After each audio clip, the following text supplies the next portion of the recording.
Աշխատանքի և սոցիալական հարցերի նախարարի տեղակալ Տաթևիկ Ստեփանյանն ընդունել է ՄԱԿ-ի Պարենի համաշխարհային ծրագրի ներկայացուցիչներին։ Բրազիլիայում Պարենի համաշխարհային ծրագրի գերազանցության կենտրոնի տնօրեն Դանիել Բալաբանին, ծրագրի պատասխանատու Մարիա Ջուլիա Սենեսին և տնօրենի տեղակալ Օսկար Էգդալին։ Հանդիպման ընթացքում քննարկվել են սոցիալական պաշտպանության ոլորտի առաջնահերթություններն ու բարեփոխումները, պարենային անվտանգության, սոցիալական աջակցության և խոցելի խմբերի համար իրականացվող նախաձեռնություններին առնչվող մի շարք հարցեր։ Միջազգային գործընկերներին ներկայացվել է ընտանիքների սոցիալական և պարենային կարիքների գնահատման և բարելավման ուղղությամբ արված աշխատանքները, ինչպես նաև անապահովության գնահատման նոր համակարգի առանձնահատկությունները։ Կողմերն անդրադարձել են սոցիալական աջակցության ծրագրերի շրջանակում սննդի քարտերի միջոցով պարենային խնդիրներ ունեցող բնակչության խմբերի համար հասանելի և հասցեական աջակցության ապահովմանը, գործնական մեխանիզմների կատարելագործմանն ու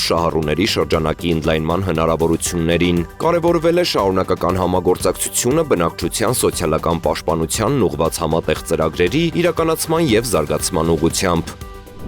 ԿԳՄՍ նախարարի տեղակալ Հասմիկ Ավագյանը շահագրգիռ կազմակերպությունների ներկայացուցիչների հետ քննարկել է սպորտի ոլորտի 2027-2029 թվականների միջնաժամկետ ծախսային ծրագրերի հայտի նախագիծը։ Հանդիպմանը ներկա է եղել նաև ԿԳՄՍՆ սպորտի քաղաքականության վարչության պետ Նարինե Շահբազյանը։ Այս մասին տեղեկացնում են ԿԳՄՍՆ-ից։ Նախարարի տեղակալ Հասմիկ Ավագյանը ներկայացրել է միջնաժամկետ ծախսային ծրագրի սպորտի ոլորտին առնչվող ուղղությունների ընդհանուր նկարագիրը և պատասխանել ներկաների հարցերին։ Պետության առաջնահերթություններից է նաև Հայաստանում միջազգային մրցաշարերի անցկացումը, որի նպատակն է բարձրացնել Հայաստանի տեսանելիությունը սպորտային քարտեզում, խթանելով նաև զբոսաշրջային հոսքերը։ Հասմիկ Ավագյանի դիտարկմամբ արդեն իսկ անցկացված մրցաշարերի փորձառությունը ցույց է տալիս, որ Հայաստանը կարողանում է մրցաշարերի կազմակերպման բարձրակարգ կազմակերպական աշխատանքներ իրականացնել։